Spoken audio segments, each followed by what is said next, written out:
I wasn't the type to believe in destiny. Life, to me, was more like a sequence of events linked together by decisions made without much thought. Routine was my comfort. I had my carefully designed morning. A ritual that started with a steady stream of silence and my favorite coffee. Every morning was the same. I'd step into the coffee shop just as the barista was finishing their setup. The door still sticky with the faint morning chill. It was a small corner spot with those worn wooden tables that had collected enough stories to write their own novels. The air was thick with the familiar aroma of roasted coffee beans and something sweet that lingered in the air.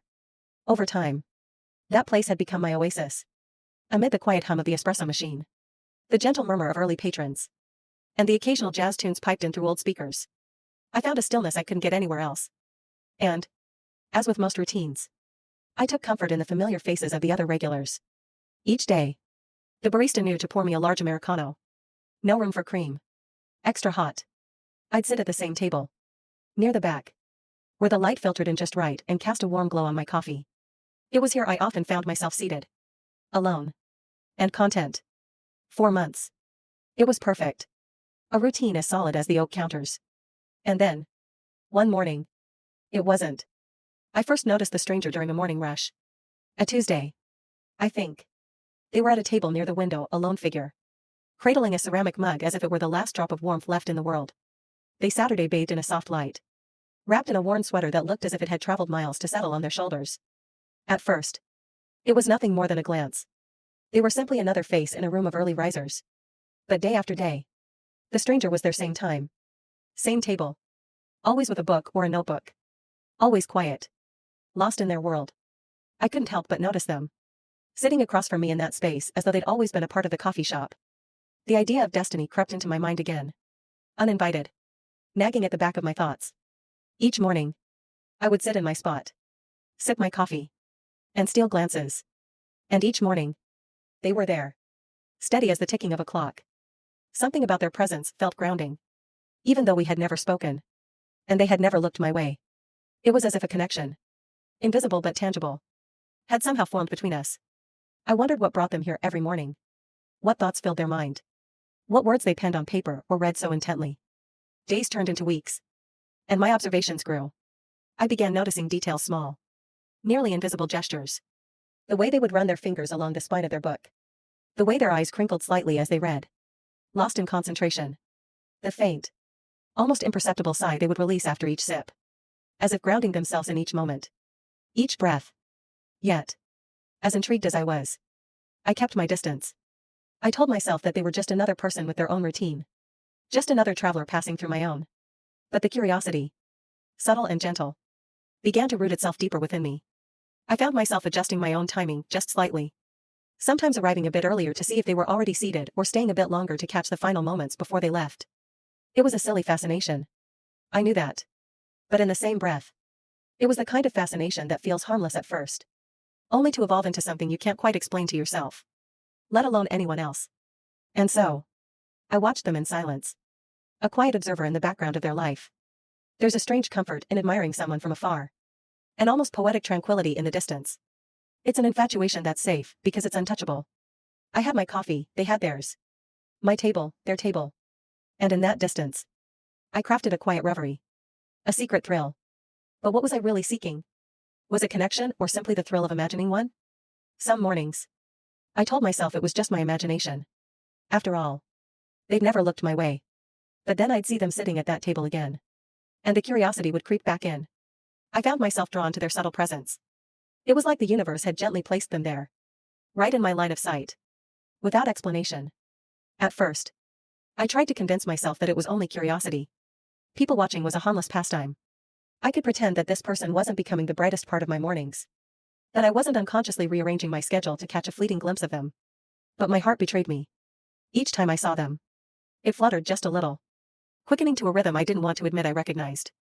As they sat in their familiar spot, I noticed they always had the same items, a worn leather notebook and a ceramic coffee mug with a slight chip on the rim. Their book selection varied, but the notebook was constant, almost like an anchor. I caught myself imagining the words they scribbled inside. Were they capturing their thoughts? Journaling? Or perhaps crafting stories of their own? The idea delighted me, even as I reminded myself that I knew nothing about them. Still, as I observed, I couldn't help but wonder who they were beyond that table and coffee mug. Were they someone whose life mirrored mine, seeking solace in small routines? Or perhaps they had a life that was the complete opposite, full of the kind of excitement I could only dream about. The more I thought about it, the more I found myself lost in daydreams. Each day, I created new scenarios in my mind. Maybe we'd bump into each other by chance, our coffee spilling in a moment of shared embarrassment. Or perhaps we'd make eye contact across the room, and they'd finally see me as I'd been seeing them.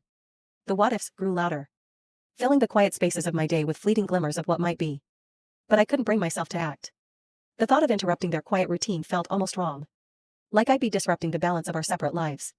And so, I remained a spectator, watching from the sidelines and wondering what it would take to make my presence known. With each passing day, I grew more infatuated. My imagination took on a life of its own, weaving a delicate web of possibilities that stretched far beyond the confines of the coffee shop. I began to think about what we might talk about if we did ever meet. I imagined us discussing our favorite books, sharing stories of our travels, laughing over anecdotes from our lives. I painted these fantasies with vivid strokes, until they felt almost real. In these fantasies, they were kind, attentive, and soft-spoken. We'd sit across from each other, nursing our coffees and discussing the big and small things that made up our lives. They'd smile at something I said, a genuine smile that reached their eyes, and I'd feel seen in a way I'd longed for. I clung to these daydreams, even as I knew they were nothing more than products of my own mind. Yet as time went on, a darker undercurrent began to creep in. I found myself questioning my own motives. Was I merely projecting my own desires onto a stranger, someone who had never once acknowledged my presence? Did I see them as they truly were? Or was I only seeing a reflection of my own longing? I started to feel silly, even embarrassed. It was irrational to harbor these feelings for someone who didn't even know I existed. I was aware of the absurdity, but that awareness didn't stop the fantasies from returning, or the quiet thrill I felt whenever I saw them at that familiar table.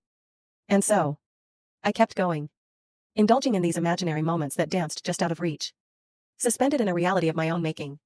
Part of me feared that by confronting the truth, by acknowledging that this was just a figment of my imagination, I'd lose the one thing that had brought unexpected joy into my life.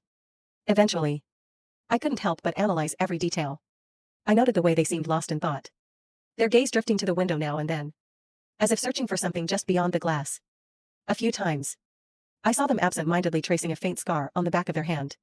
The scar, pale and thin, hinted at a story one I'd never know unless I asked. But, of course, I didn't ask. I was trapped in my own silence, tethered by an unspoken rule I couldn't explain.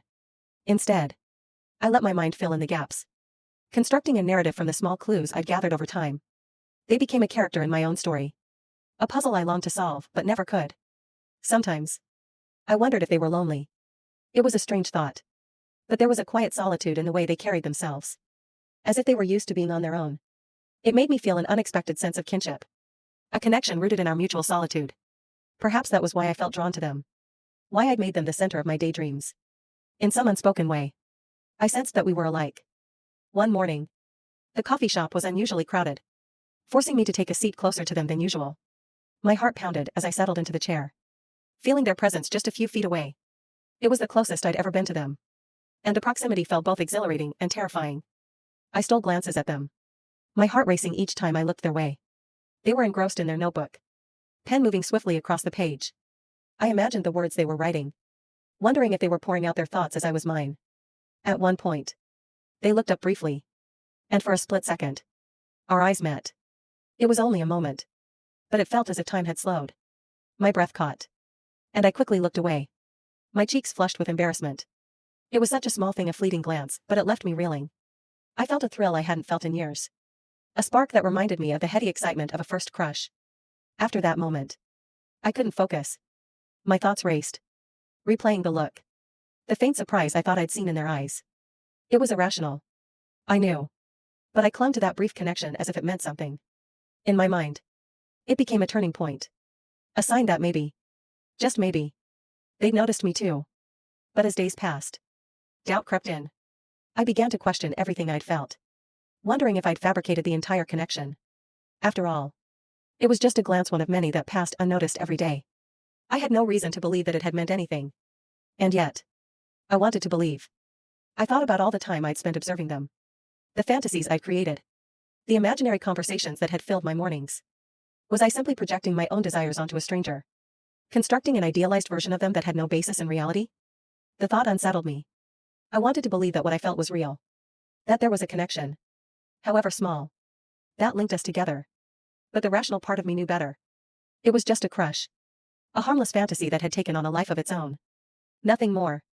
And yet, I couldn't let go. Despite my doubts. Despite the nagging voice in my head that told me I was being foolish.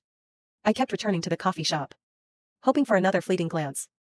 Another stolen moment that would validate the feelings I couldn't shake. Then, one day, they weren't there. I arrived at the usual time, expecting to see them in their familiar spot. But the table was empty. I told myself they were just running late. That they'd be there any minute. But as the minutes turned into hours, and the hours stretched into days, I realized they weren't coming back. Their absence hit me harder than I'd expected. The coffee shop felt empty without them. The familiar space suddenly foreign and cold. I hadn't realized how much they'd come to mean to me. How much I'd come to rely on their quiet presence. It was a strange feeling. Mourning someone I'd never truly known. Missing a connection that had existed only in my own mind. In their absence, I found myself forced to confront the reality I'd been avoiding. I realized that my fascination with them had been a reflection of my own loneliness. A way of filling the emptiness in my life with a fantasy that offered comfort and excitement. I'd been looking for connection. For meaning. In someone else. When what I truly needed was to find it within myself. With that realization, I began to make changes. I started reaching out to friends. Pursuing hobbies I'd let fall by the wayside. I forced myself to step out of my comfort zone. To engage with the world in ways I'd been avoiding. It wasn't easy. And it wasn't a quick fix. But slowly, I began to feel a sense of fulfillment that I hadn't felt in years. One morning, I returned to the coffee shop. Feeling a sense of peace I hadn't felt before. I ordered my coffee. Found a seat by the window. And settled into the familiar space. It felt different. But in a good way, a reminder of the journey I'd been on. The quiet lessons I'd learned. And then, as if by some twist of fate, they walked in. They looked around. As if searching for something. And for a brief moment, our eyes met once again. But this time, I didn't feel the same urgency. The same longing. Instead, I felt a quiet acceptance. A gratitude for the role they'd played in my life. Even if they'd never known it. I smiled. Nodding in acknowledgement as they took their seat. And as I sipped my coffee, I felt a sense of closure. A quiet contentment that I hadn't expected.